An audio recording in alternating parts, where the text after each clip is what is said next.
Dear students, we are now beginning with a new chapter in human physiology.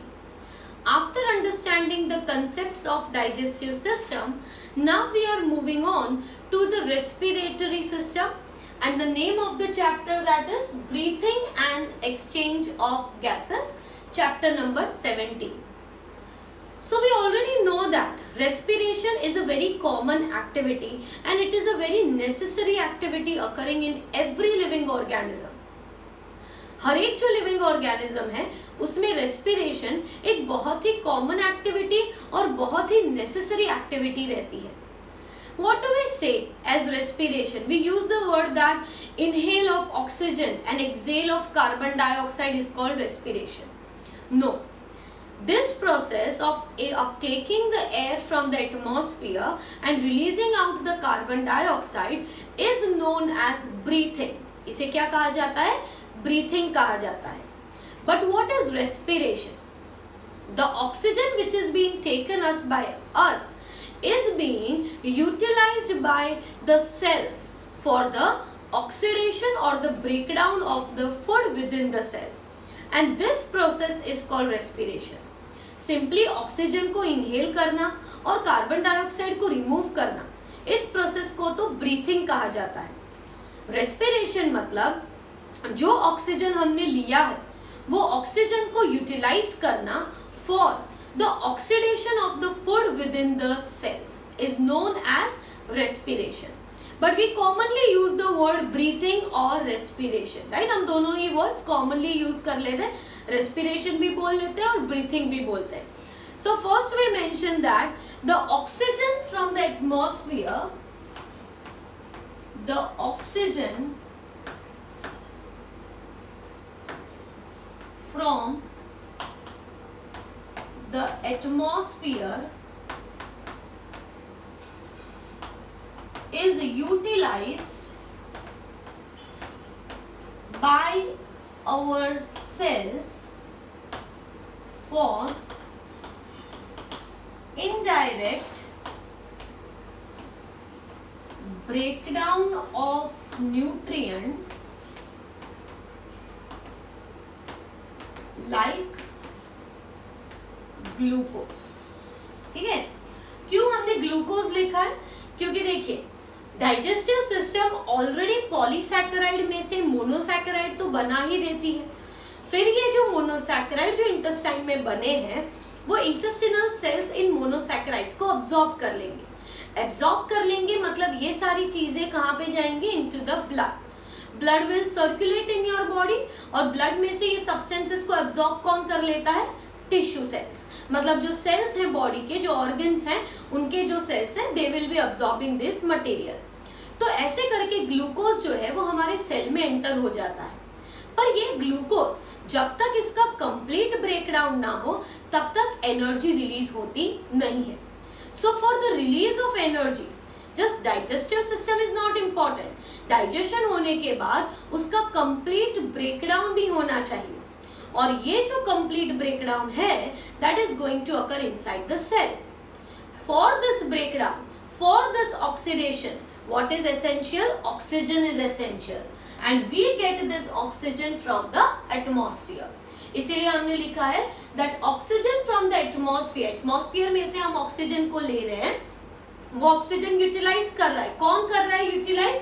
Sales utilise कर रहे हैं for the breakdown of the nutrients like glucose. जरूरी नहीं है सिर्फ glucose ही, फ्रुक्टोज भी ब्रेक होता है, ठीक है, गैलेक्टोज भी ब्रेक होता है, but ultimate form is commonly referred as glucose. क्योंकि हम जो भी खाना खाते हैं जैसे कि स्टार्च खाते हैं, स्टार्च वाला फूड खाते हैं, तो वो भी ब्रेक डाउन किस में होता है? ग्लूकोज में ब्रेक होता है. सो there will be more amount of glucose compared to any other sugars. And as I said, carbohydrates, proteins और fats में सबसे जल्दी ऑक्सीडाइज कौन होता है? कार्बोहाइड्रेट्स. इसलिए हमने यहाँ पे सिर्फ लिखा है लाइक ग्लूकोज. ठीक है. And this breakdown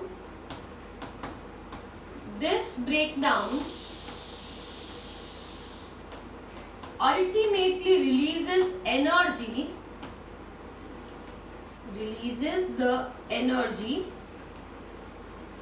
that is used for various activities. और ये जो ब्रेकडाउन होता है ग्लूकोज का या कोई भी सब्सटेंस का, ठीक है, तो ग्लूकोज या कोई भी सब्सटेंस जब ब्रेक होता है तो इनके ब्रेकडाउन से रिलीज होती है एनर्जी, और ये जो एनर्जी रिलीज हुई है this will be utilized for the formation, that is for the different types of activities performed in our body, जैसे कि रनिंग है, टॉकिंग है, राइटिंग है, right, all these activities require energy. तो बॉडी में हर एक एक्टिविटी के लिए जो एनर्जी चाहिए वो हमें फूड के ब्रेकडाउन से मिलती है। Now, जब ये ब्रेकडाउन होता है तो as an end product of this catabolic reaction a harmful substance is produced which is called carbon dioxide. So, as an end product of this catabolic reaction, as an end product of this catabolic reaction, CO2 is released. क्योंकि ये एक catabolic reaction है, right. Anabolic मतलब synthesizing reaction, catabolic मतलब जिसमें कुछ break होता है। तो ये कैटाबॉलिक रिएक्शन का एंड प्रोडक्ट होता है carbon dioxide. Now this carbon dioxide is harmful to our body and it has not to be stored in our body, therefore carbon dioxide has to be released out, right. So this CO2 has to be removed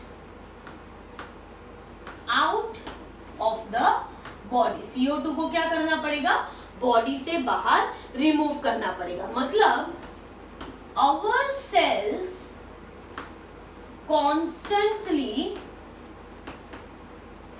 require O2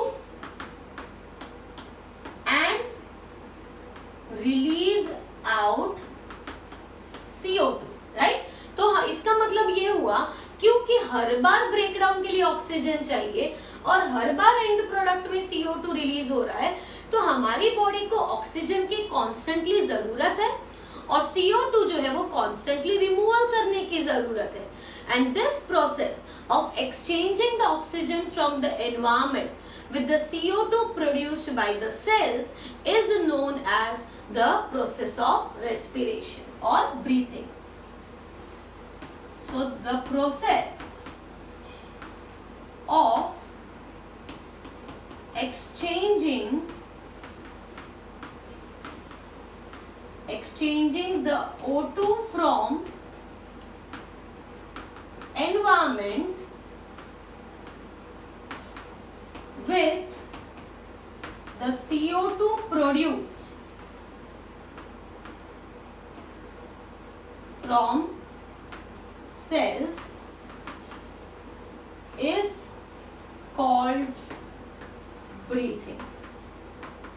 Is called breathing. ठीक है, तो ये जो process है जिसमें हम exchange कर रहे हैं, क्या एक्सचेंज कर रहे हैं, ऑक्सीजन हम ले रहे हैं एनवायरमेंट में से और कार्बन डाइऑक्साइड जो सेल्स में से प्रोड्यूस किया है उसे रिमूव करेंगे। तो इस प्रोसेस को कहा जाता है ब्रीथिंग, जो आपकी टेक्स्ट बुक में इवन मेंशन किया गया है, commonly known as respiration. But actually respiration is utilizing that oxygen for oxidation of food, is called respiration, whereas simply inhaling oxygen and removing carbon dioxide is called breathing. अब respiration के लिए अलग अलग organisms के पास अलग तरह के respiratory organs होते हैं, राइट। जैसे कि हम हैं तो हमारे पास लंग्स हैं, but do all organisms have lungs for respiration? No.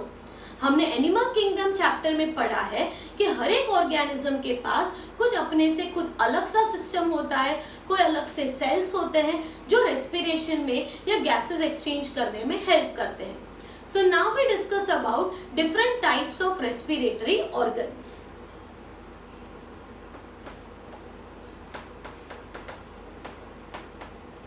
Respiratory organs. Now what type of respiratory system is present in an organism? It depends upon the habitat where it lives and also it depends upon their level of organization. The type of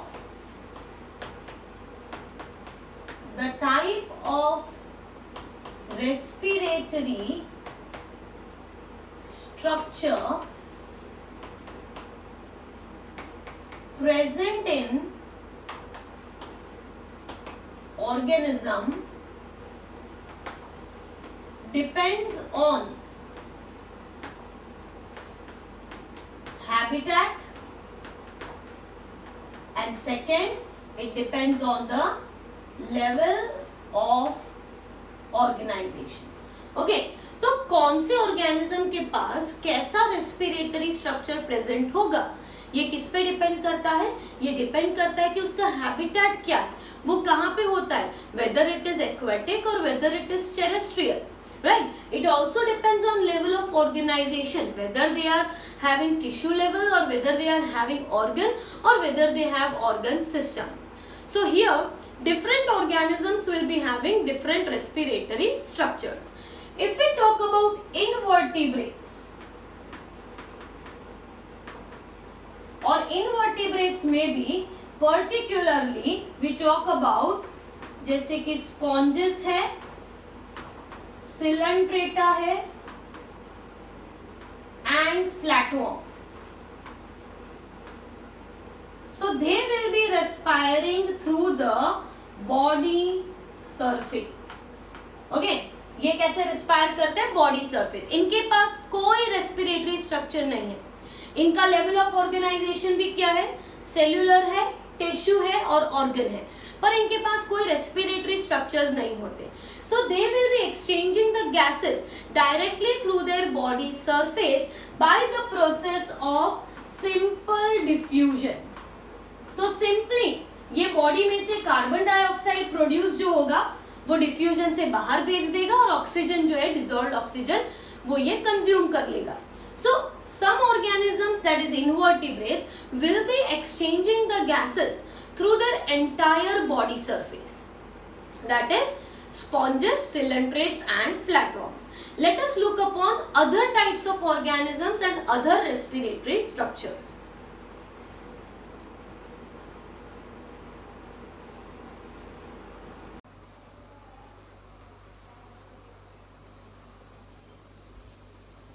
So as we said that sponges, invertebrates are the, that is invertebrates में जो sponges आते हैं, flatworms आते हैं, coelentrates आते हैं, इन सब में क्या होता है? They all will be having the body surface directly involved for the exchange of gases, and this is going to occur through the process of simple diffusion.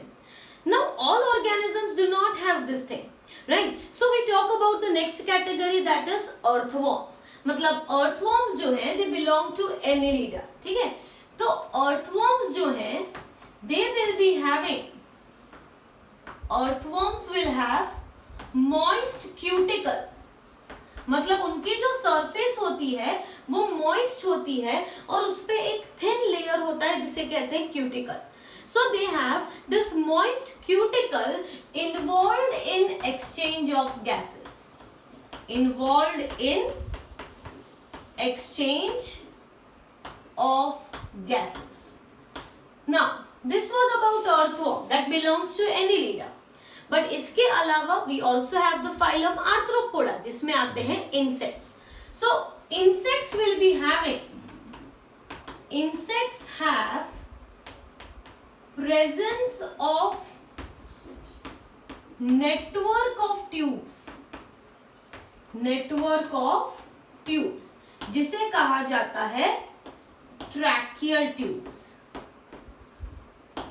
And this tracheal tubes will be responsible for distributing the gases throughout the body. So tracheal tubes distribute gases in the whole body. Okay, तो यहाँ पे earthworms जो हैं उनके पास moist cuticle होता है, जबकि insects जो होते हैं उनके पास होते हैं tracheal tubes.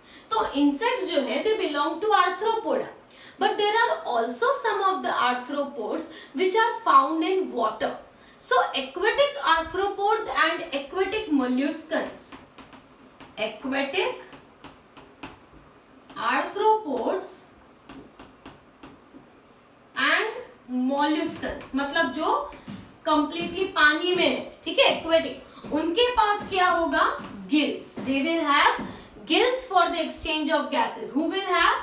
Arthropods and molluscans, but only aquatic, ठीक है।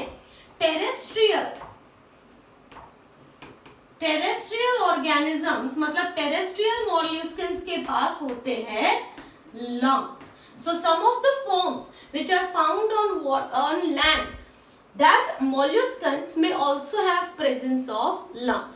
हमने ऑलरेडी दूसरे रेस्पिरेटरी ऑर्गन स्टडी किए थे, जैसे कि बुक लंग्स है, बुक गिल्स है, राइट। तो वो आर्थ्रोपोडा में प्रेजेंट होता है as a respiratory structure. Same way mollusca में हमारे जितने डेवलप नहीं, पर yes they have presence of lungs which are involve in exchange of gases. If I talk about the vertebrates, तो vertebrates में in vertebrates, तो vertebrates में आ जाते हैं सबसे पहले amphibians. So amphibians will be having, that is exchange of gases, exchange of gases by skin. They can exchange there gases by skin, क्योंकि उनकी स्किन भी जो है वो बहुत ही मॉइस्ट होती है, तो वो गैसेस को स्किन से एक्सचेंज कर सकते हैं। इसके अलावा they also have some have lungs also, जैसे कि फ्रॉग है तो उनके पास लंग्स होता है, पर टैडपोल के पास गिल्स होते हैं। So they can exchange by skin, by gills और इवन बाय लंग्स। तो एम्फीबियंस में चांसेस सारे ज्यादा हैं, most of them will be exchanging by skin, but some have skin, some have gills, some have even lungs.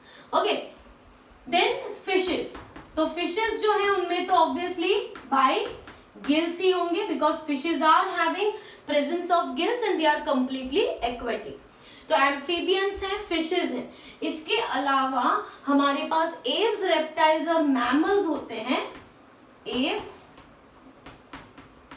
Reptiles और mammals, सबके अंदर well developed lungs.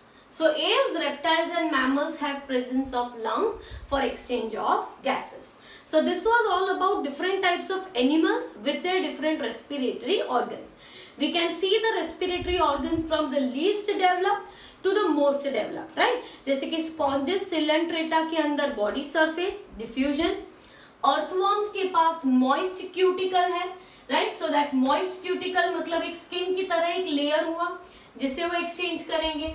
Insect के पास ट्रैकियल ट्यूब्स होते हैं। एक्वेटिक आर्थ्रोपोड्स और मॉलिस्कन्स के पास गिल्स होते हैं। टेरेस्ट्रियल मॉलिस्कन्स के पास लंग्स होते हैं for exchanging gases. Amphibians can exchange through their skin, their lungs और बाय गिल्स। फिशेस जो होते हैं they will exchange by gills.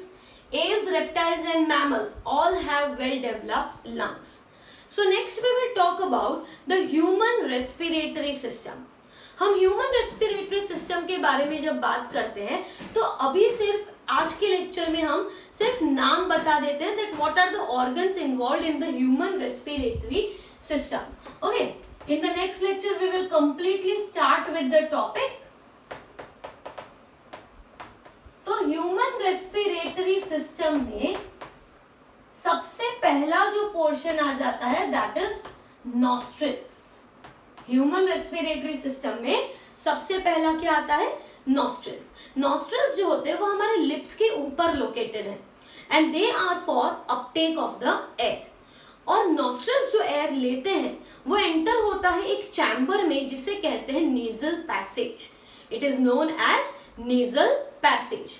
और नेजल पैसेज में से so from nostrils it will enter into the nasal passage, or you can say nasal chamber, and then after it enters into the structure called pharynx. हमने पहले discuss किया है कि pharynx जो है it is a region common for food and air, right? तो air will be entering into your nasopharynx, क्योंकि pharynx जो है वो तीन तरह का होता है। nasopharynx जो nose के पीछे है, oropharynx जो buccal cavity के पीछे है, और सबसे नीचे laryngopharynx which leads to larynx, ठीक है।